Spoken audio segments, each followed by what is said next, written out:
potatoes of the resume. And so once you've established that upper quadrant, that upper, say, 20%, depending upon the format you choose. Now again, we saw some formats where you can put your biographical stuff on the left side. Remember, we're linear thinkers. We read from left to right. So it's never a good idea to put your biographical stuff over here. If you want to get noticed, you put it up front or put it on the left-hand side, or you can do a combination of those two. And then after your objective statement, and that objective statement is you basically stating and discerning for the reader, here's what I'm interested in. Here's what I run.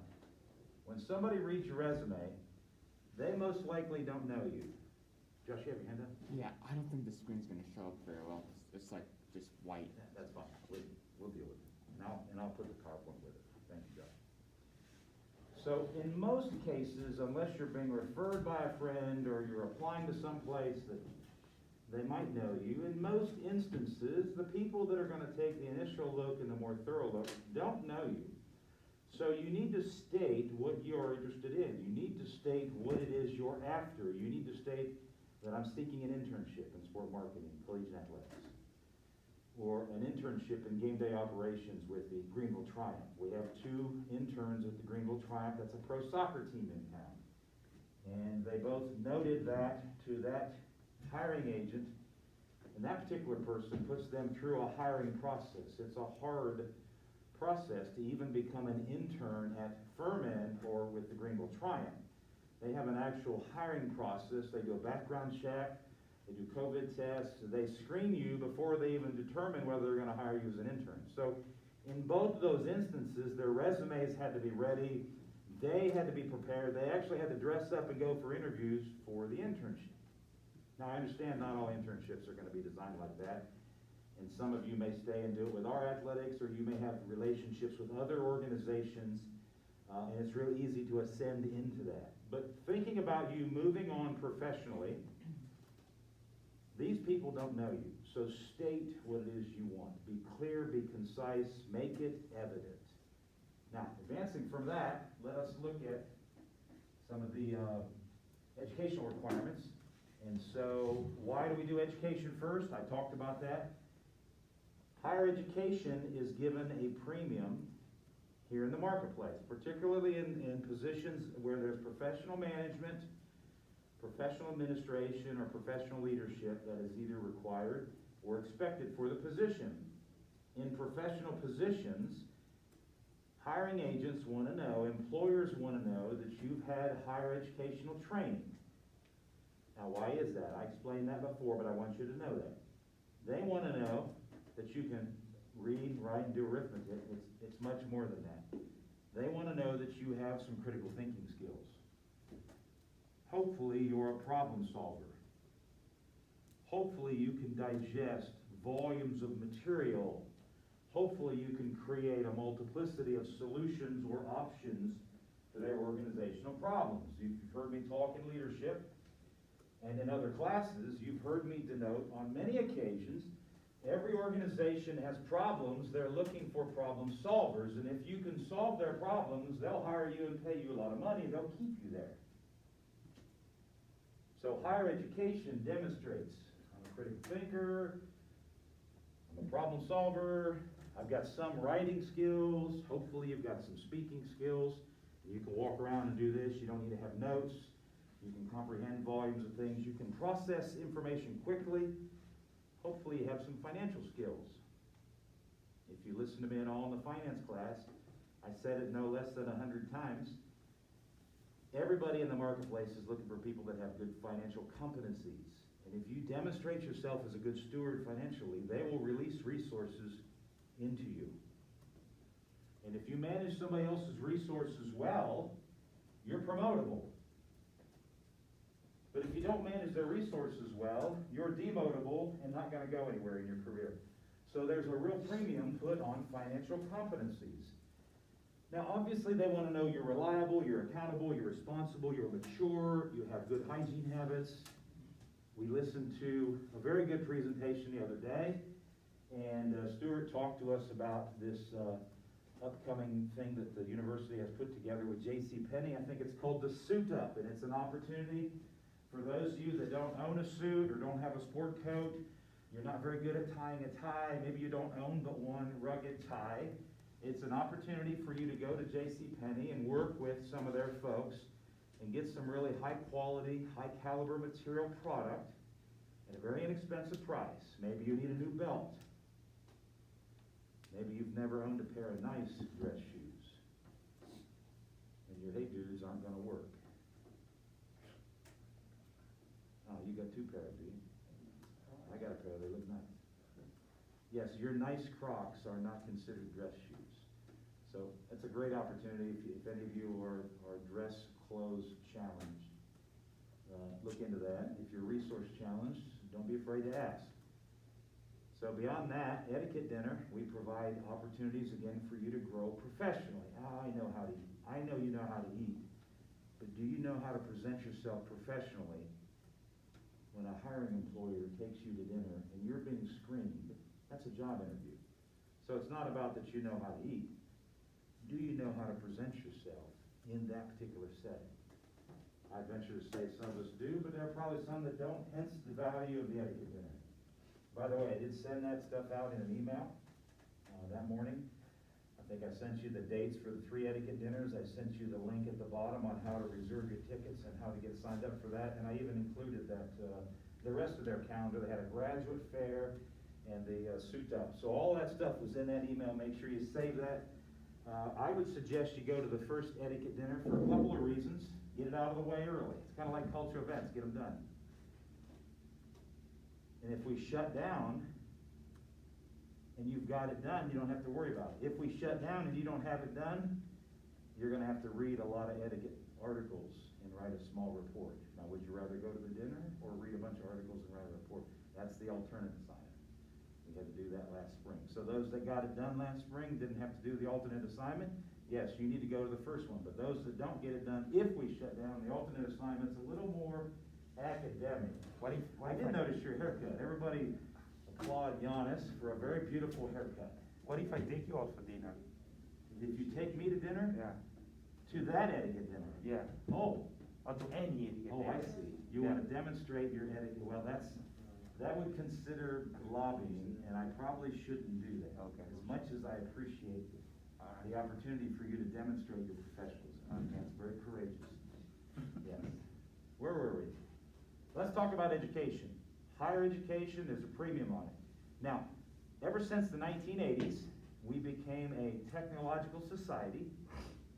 The advancements of IT and technology and the growth of the IBMs and the other alphabet organizations that really advanced into tech, they really kind of started to set the trend for professional dress attire in the marketplace. There was always a funny saying that if you worked for IBM, you had to own a pinstripe suit. Everybody that worked for IBM in the 1980s in any location around the world, they all wore the same pinstripe suits, and it was a funny approach to that. But the truth is, the notion of dressing nice and dress attire in the professional marketplace really evolved as we as a society transitioned from a manufacturing and industrial society from the 1920s and on forward. And by the time we hit the 1980s and we really began to expand in technology, and we became far more of a technologically and informational society, what's called a knowledge-based society, that's where professionalism was really elevated. And the way you dress in the factory is different than the way you dress in the office. And the way you act in the factory is different than the way you act in the office. The way you talk in the factory, unfortunately, is different than the way you would talk. The way you approach football practice is a lot different than the way you approach going to work in the professional office setting. The premium on higher education. They're hiring people who can think and read and speak and write and financially competent, who have an ability to multitask and can handle a whole slew of things. You should be able to handle a 19-hour schedule, no problem. When you go to work, they're going to give you 100 different things to work on at one time. So you better be good at organizing yourself, having some lists, using Post-its, using a date planner, and being able to manage a personal and professional life that are interwoven. Premium up on higher education. Excuse me. That has actually advanced in the 21st century. One of the things we're seeing that's a little differentiator in this same area is the premium placed on graduate education. Now, we'll talk about this when we talk about graduate school, we'll have a graduate school assignment, but I just want to make you aware of this. If you see yourself desiring to advance in executive leadership, you may not know what that is, so I'll explain that. If you see yourself desiring one day to become a president of an organization, a vice president of a department, a company, or a division, and so it's the alphabet name, CEO, CFO, CIO, COO. So if you don't know what those are, the CEO is the Chief Executive Officer. That person runs the whole thing. And down from that is the CFO, the Chief Financial Officer. They're in charge of all finance and operations that relate to finance and money and liability and all that stuff. And then you have the COO, the Chief Operating Officer. That's all operations. That's the people and labor and the systems, all the systems that are operating. And the CIO is the Chief Information Officer. That's all your tech, all your IT, all your information that goes in and out of the organization. And sometimes they'll have a couple others that aren't very popular. But some of those vice presidents will be some of those alphabets, and then there'll be associate vice presidents on down. If you desire to go into an organization and to ascend, that means to rise up in the upward mobility and become an executive leader, any one of those positions or ones I didn't name, those executive positions normally require a master's degree, what's called graduate education. There's a premium placed on graduate education, MBA, Masters in Sport Management, Masters in Finance, Masters in Marketing, to have the ability to ascend to be the executive leader, the vice president over marketing for Adidas, the vice president over finance for ESPN, the vice president of operations, the COO of all operations for whatever it is. So just to attain those positions, there's generally going to require graduate experience, graduate training in the specific field, and X amount of years of experience. So while you're young and you're in the schooling mode, if you have career aspirations to potentially become one of those executives, then it's good to think about graduate education. And when we do the graduate school study, we'll talk about that when we get there. So just for now, I just want to keep that in mind. In your education, list the institution, city, state, name your degree, Bachelor of Science, Sport Management with your concentration. We list your degrees in order. So right now you really have one degree. You have a high school degree. Now some of you might have transferred and earned an associate's degree at another institution. And if you did, we can list that. You have an Associates of Arts or Associates in Finance or Associates in General Education. If you graduated from a 2-year institution and you earned an associate's degree, we can list that. So it'd be high school, and then associates, and then your bachelor's degree, which is your one you're attempting to finish right now. We would say your anticipated graduation is this, and it looks maybe something like this. Well, we'll get there in a second. Let me see, expected graduation or anticipated graduation, for us it's May. I think it's actually April, no, it might be May 3rd or 4th. Whatever the commencement date is going to be the date they'll put on your certificate. So I think it's May 3rd or 4th. Huh? Is the 30th. Oh, it's the 30th, so April 30th, so you could say April 2021. If you have a significant GPA, if you anticipate graduating with honors, or when you do, those can be identified. Why is that important? Because it does demonstrate proficiency, it does demonstrate excellence, it does demonstrate that you're the cream of the graduating crop. Top notch. So it might look like this. North Greenville University, and since the university's name, North Greenville University, doesn't denote where we are. So here, University of Tennessee Chattanooga denotes it's Tennessee and Chattanooga. You don't need to put city and state, but over here in parentheses, or sometimes below, but you don't want to waste too much space, you can put Tigerville, SC. Notice it's Bachelor of Science, which ours is a BS degree, Bachelor of Science in Sport Management. And then here you have the concentration. And I'll talk about that in a minute. Expected or anticipated graduation, the date, and that might be a little too low GPA put on there, but if it certainly is something where you're applying for a knowledge-based job and you think listing a GPA is worthwhile, then there's nothing wrong with doing that. This particular notion of a concentration is a fairly new concept for us, but I want to tell you why that's important. And why we have three concentrations, because the sport profession is so broad and the specific training for the three different concentrations have enough differentiation to really be able to differentiate you to be able to do certain things or not do. So it qualifies you to do the things of the concentration. It's far more specific. So to earn a bachelor's in sport management or a bachelor's in business, just the notion of business is so broad. Well, is that marketing? Is that finance? Is that public relations? Is that accounting? So the notion of just business itself can be so broad that a lot of times if you say you have a business degree, people don't really get a feel for what that qualifies you to do. What does that enable you to do? So by carving out concentrations, which is what Dr. Johnson and I did over the last 12 years now, and then by being able to make them more specific in the concentrations, it really helps you better promote who you are and what you're capable of doing. So the concentrations are far more specific. This particular person had a concentration in HR management. So obviously, if they're applying for HR-related jobs, maybe a position in the HR department of BMW, that would bode well when somebody reads that and says, oh, I noticed your concentrations in HR, tell me all about it, because that's what we're hiring for. So this form of specialization actually is an enhancer for you. And so make sure you identify that, and it's clear. I would even bold it. Now that's all about education. Let's move on. Probably the second most important thing that employers are going to look for, and when they really dive into your resume, once they get past your credentialing, so your degree requirements, your certifications, first aid CPR, personal trainer certifications, your weightlifting certifications, USA weightlifting, those kind of things are your credentials. Once they get past your credentialing, they're going to go straight to your experiential learning. And what that is what have you done? And have you done anything remotely close to this job?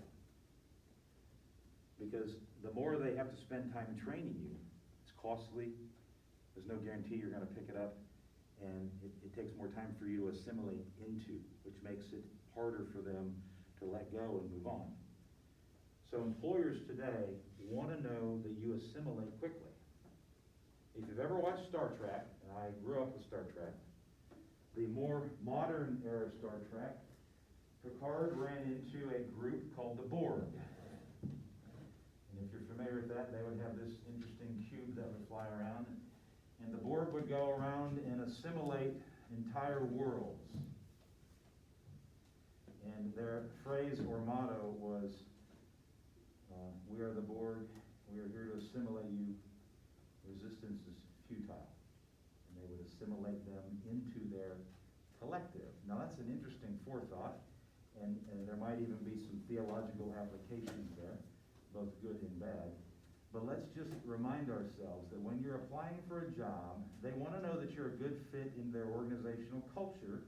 They want to know that you will ascend into their organizational culture, and that you will take on the characteristics and traits of the organization, that you will ascribe to the mission and the motto, that you will dress like them, that you will honor their worksite practices. If they want you cleaned up, you will honor that you will honor speaking well of the organization in spite of some of the matters. They want to know that you will assimilate in, and assimilate well. So they're going to look to see if you've had experience in this particular area. Because the more work they have to do with you in that area, the longer it takes, it might be a little more frictious. There might be more friction to get you to assimilate in to the job. So they're looking for related experiences. Now we use the word professional experiences because we believe in management. Whether you were managing a Chick-fil-A or managing a Walmart or managing the YMCA, management is still leadership over people, having influence, chapter 1 in leadership book. Influence, not just at the lower level, not just at the people level, but over at the position level, but all the way up to personhood. They want to know that you have an ability to get along with people. They want to see that you've worked with groups, that you're able to be able to support groups and you have good group-related experiences. They want to know that you're able to handle whatever it is on the management side. And so looking at your relevant professional experiences, management, administration, leadership, event stuff, coaching situations, ministry situations, if you have relevant experiences, what does that say about you? What that says is that you have done it, you probably enjoy doing it, that's why you did it, not just for the money, and you might even be good at it. Because you probably wouldn't have put it on your resume if you weren't good at it. If you're only there 6 days and they fired you, that's probably not the kind of job you put on your resume. So you probably put it there, and they're quickly going to look down and see, okay, 2 of the 3 references are actually from 2 of these jobs. So you had a good experience, you enjoyed it, and you probably really contributed well there. So there's a lot of referencing there that says a lot about you if you do a really good job of exegeting and really denoting information in your experiential learning section. Now we call it professional experiences because there's a difference from non-professional experiences. I serve in my church, many of you do or you have, and if you volunteer and work in kids' church, if you work as an usher or as a greeter, if you've done some VBS, those are great experiences, but those may not be relevant to you getting a job with Adidas or an internship with the Greenville Triumph. So we have to differentiate good godly experiences or good other experiences. You might have had a lot of experience mowing people's lawn, and just because you're good with an edger and a weed eater and a blower and a set of trimmers and hand shears, and if you don't know what those are, see me afterwards, I'll need to help you with that. If you're not good with those, but you might be really good with those, but that's not relevant to management or sales or marketing or baseball coaching, for example. So what you have to do is, as you're carving out your resume, walk through all the experiences you have, identify all the jobs, and pick the ones that are most relevant and build them in there. Now we'll build them in there from the most recent to the least recent. And the most recent ones can include any volunteerism we're doing with athletics. So for example, you're going to be doing some volunteerism this semester for sport management and for seminar, and you may have a class or 2 that requires a number of events. You may have a class like this one that requires a number of hours, and maybe you want to caramelize those with one event or one organization. Maybe you just want to work 20 events for Zach over here and get your 15 or more hours, and it counts for this class and your liability class or whatever else you're taking. And so that summates that. Well, that's a great, relevant professional experience. Zach may, if you've had enough time with him and he knows you, he may want to be one of your professional references. So we're going to list relevant professional references. We're going to carve out the non-relevant ones, even if some of them are really good. Now, let me go back to the lawn care business. If you've started your own lawn care business, Giannis, and you've bought your own equipment, you do know what a weed eater and a blower is, right? Mm-hmm. Edger. Okay. You bought your own equipment, and Giovanna, you financed it yourself, and guacamole, you bought your own trailer. Nick, that's demonstrating entrepreneurialism. And employers want to see that. They want to see, Lindsay, that you're an enterprising individual. So let me stop right here. We have, I'll give you 2 examples. In our program right now, and I won't say who they are, you may or may not know, we have one young man that's already started his own business. He's buying stuff, he's selling stuff, he's going out and making money. He makes more in a year than you'd be surprised. He's very enterprising.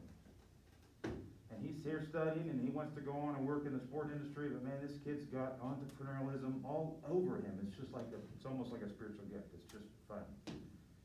And everything he touches turns to silver. Not quite gold yet, that's a little ways off, can't be platinum, but everything he's touching right now is turned to silver. I guarantee you when we start shaping this stuff on his resume, everybody's going to want to hire him. That's awesome.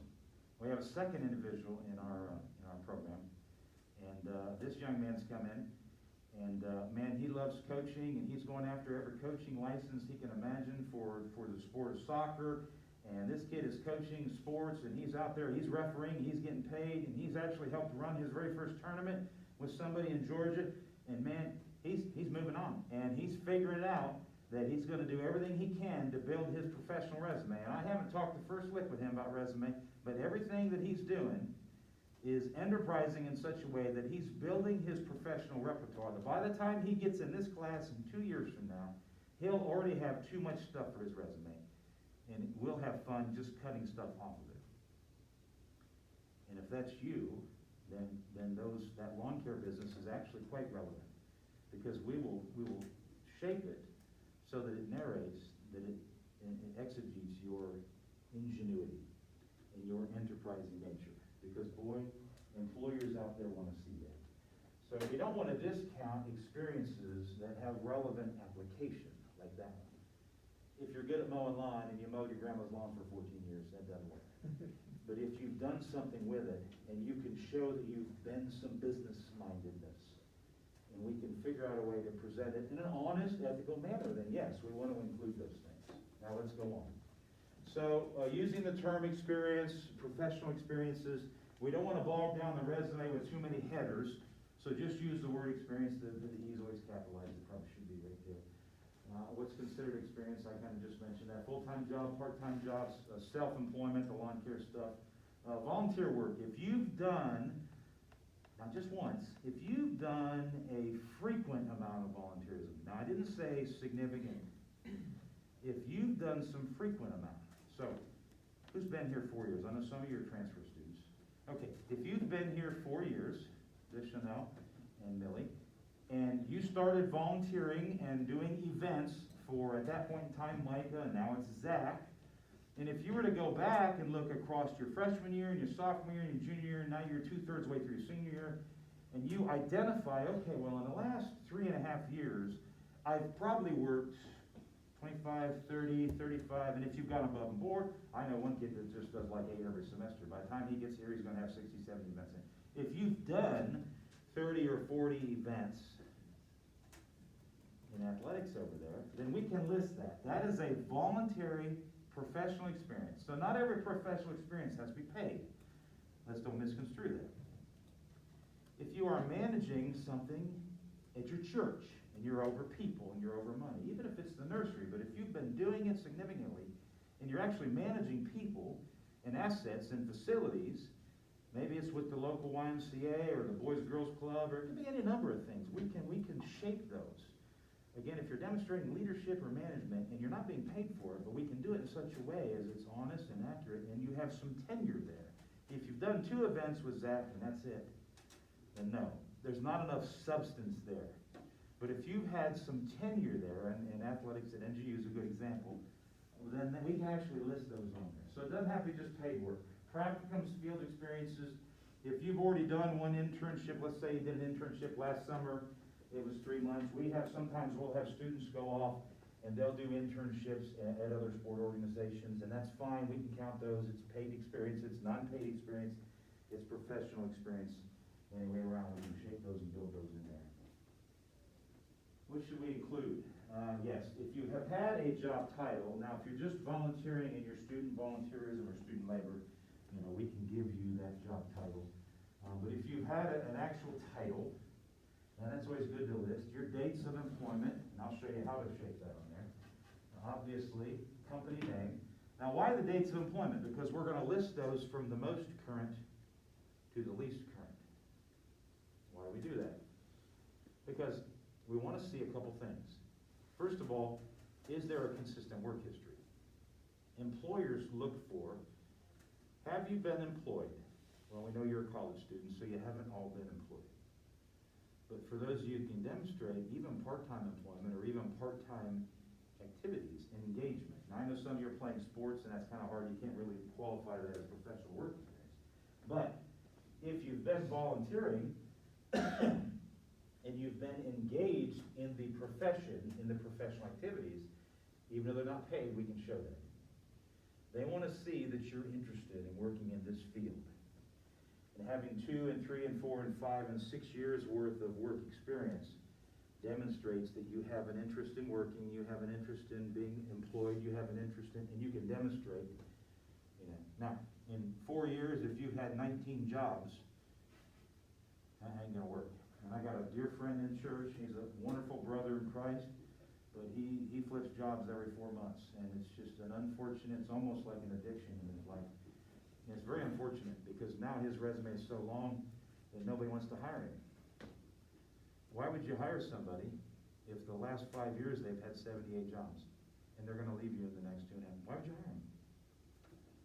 Great kid, loves the Lord, wants to work and make money, can't stay still. Blames everything on every employer, never takes no responsibility for his own actions, either quits or gets fired every 2 to 3 months. And now it's to the point like nobody wants to hire you. So if you're a job hopper, like a church hopper, if you're a job hopper, nobody's gonna look at you. So we need to demonstrate a good, consistent work history, but we have to make sure that we don't put too much in there for too many flip-flops, and it makes you look like that. Although if that's you, we need to talk, and this will help us identify that. If there are gaps in your work history, this will be identified for the potential hiring agent. They will look to see the tenure, and they'll say, well, I noticed, Taylor, you had a job 3 summers ago, but you haven't worked since then. Can you explain that to us, Taylor? And you'd say, babysit and mow lawn. No? What's going on here? So, okay, what is that? Is that immaturity? Red flags will start flying up. Are you unhireable? Is there some litigation or legal issues? All those things are gonna say, we don't want her.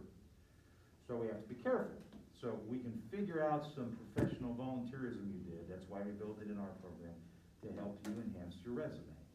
Some of you may not have had the first job or the second job or the third job, but I guarantee you if I look hard enough with you, if you think through this enough, you're going to find probably several good experiences you can identify and with some substance there. Last thing the work experience will show them from most current to least current is they may notice, okay, well, I know the owner of that company, or yeah, I can call them. I see that. I see the most recent one is one of your references down here. Or, how come you've been there for a year and you don't list them as your reference? Is there any reason why you don't want me to call them? So they look for those cross-references.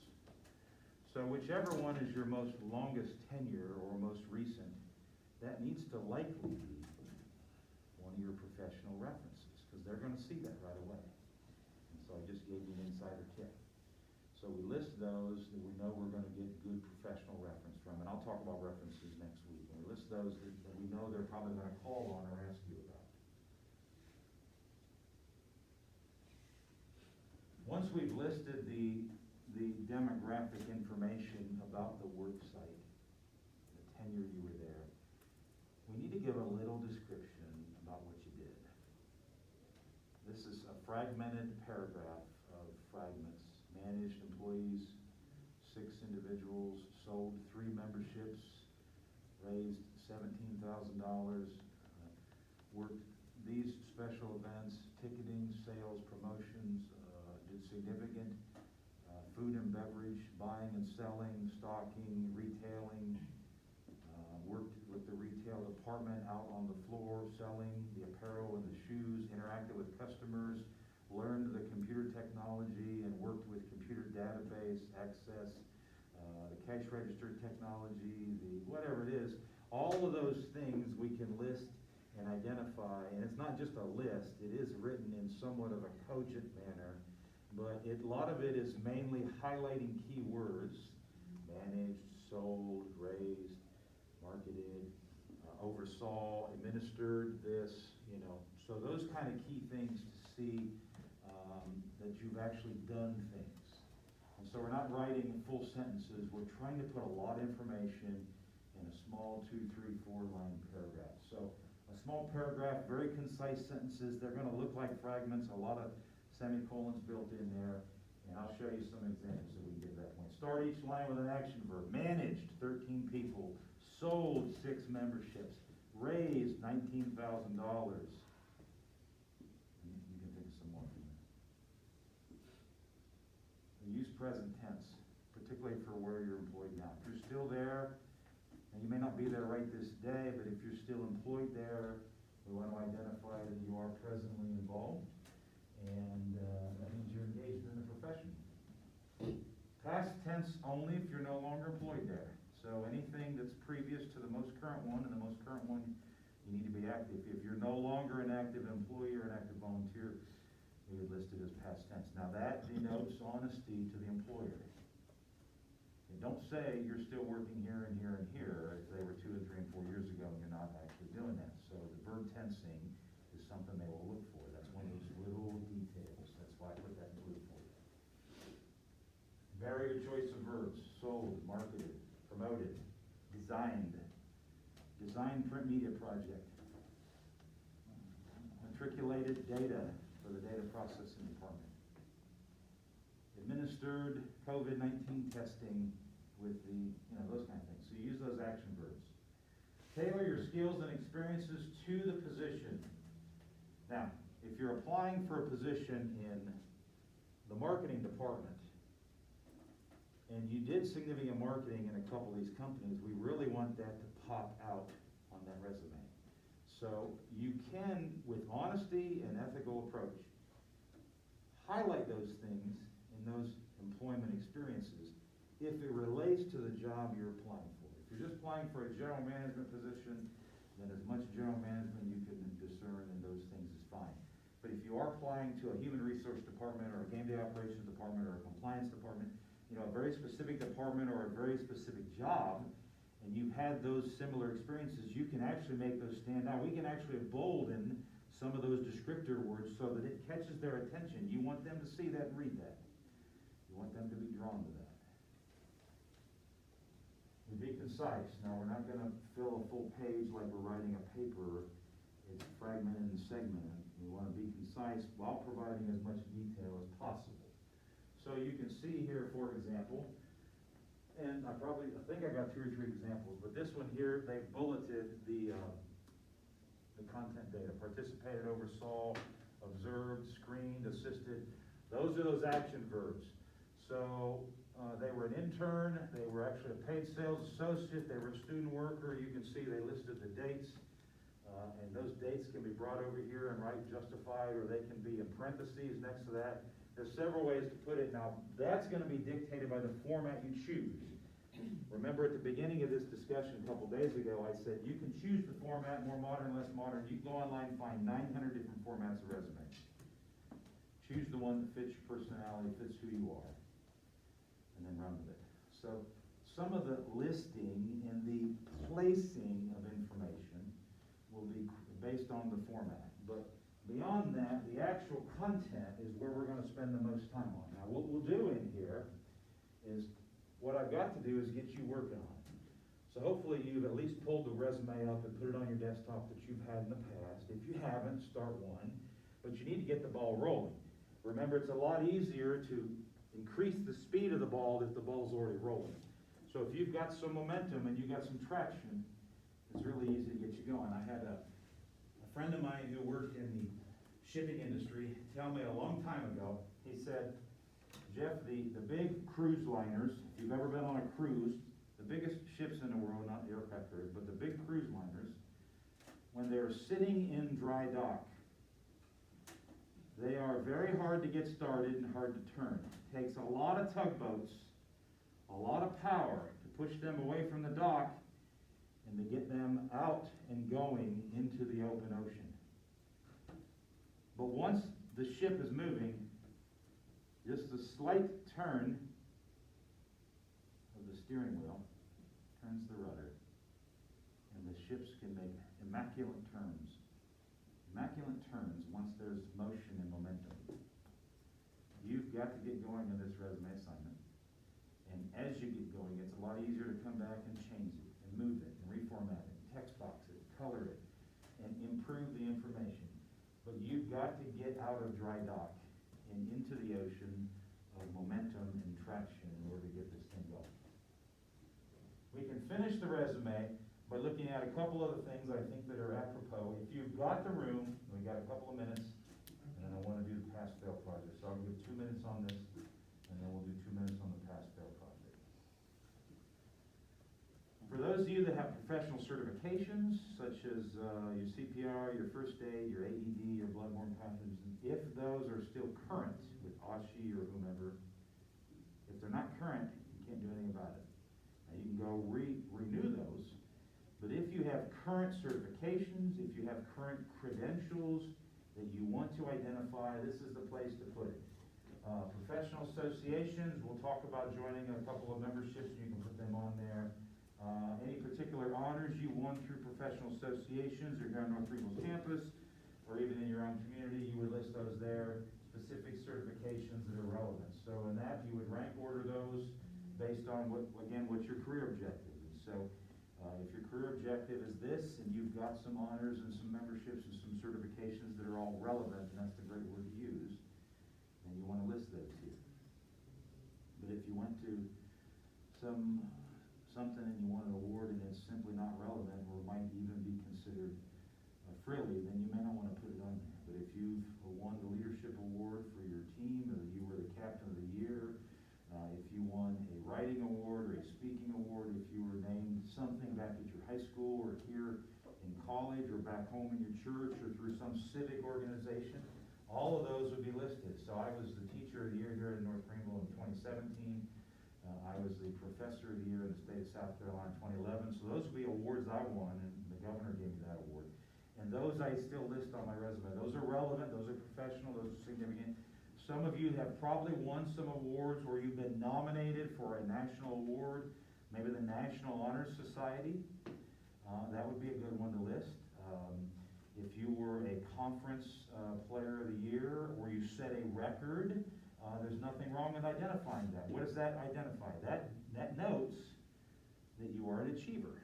So if you've set maybe you have the career record here at North Greenville for one of our sports, and you're the career leader, or you're the all-time leader, or maybe you're in a Hall of Fame, like I've been nominated for the Sports Hall of Fame back in the hometown where I grew up in. So we'll see if I make the cut. You know, they have to vote those in. But those kind of things you can identify. They say you're an achiever. They say you're all about excellence. They say you pursue exceptionalism. Those are important to list in this particular area. And so that would fill out the resume. The goal is to have education and professional experiences be the bulk of that, your objective and your biographical content stuff to be supplemental, and then any certifications or professional associations, we'll do some memberships in here next week. And the last few things we'll talk about next week. Now, let me stop right here. Are there any questions about where we are so far with the resume? Okay, let me talk about your next assignment. This is a 10, 12-week assignment. It is the pass-fail assignment. It is another significant assignment in here where you will do a presentation. And so I want to show you down in the blackboard, there is a why people fail and succeed. And this is a fun project. Most of the students love this project. This project, and you can click on this link. So all my blue links are hyperlinks. It opens the assignment document. We no longer hand them out. You need to download them. There's a few I'll hand out, but most of them we don't. And this particular project is only a 3 to 5 minute presentation with a small handout for us. But you will personally investigate why people succeed or fail in the marketplace. There's actually a large volume of study in this particular area, and you will find it immensely fascinating to figure out why other people have denoted that they have been successful, or why they have identified that they might have failed in the things they're doing in the marketplace. And it's good for you to know, because all of us want to be successful in the things we do. So we will make time to study what other people have identified. So it's case study analysis in some regards, except I'm not going to give you the cases. You're required to go and investigate and download a bunch of information and prepare a 3 to 5 minute presentation. And you will stand before us, each one of us, and you will have a handout for all of us, and you will tell us what you've learned and uncovered about why people succeed or fail in the marketplace. It's a fun and fabulous study, and I know you'll personally grow from it. The details of how you shape it, the presentation, there's a few questions that you need to address. You don't have to address everyone, but this will shape the direction of where to go. I don't need citations and all this APA stuff. I want you to give us a handout of the things you've learned and gleaned from it. And you will stand before us and you will report your findings. Now, this is not a professional presentation, so you don't have to dress up. But it needs to be a good demonstration of a short-term presentation. I would download that assignment. That one has a specific week. We'll take 3 days in here, and about 5 or 6 of us will go on a given day, and we'll have discussions around it. Any questions about that? Yes, Guns? Have your hand up. No. No, just waving at me? Okay. All right, well, listen, have a great day. Thank you all, and I'll see some of you later on, and most of you on Monday.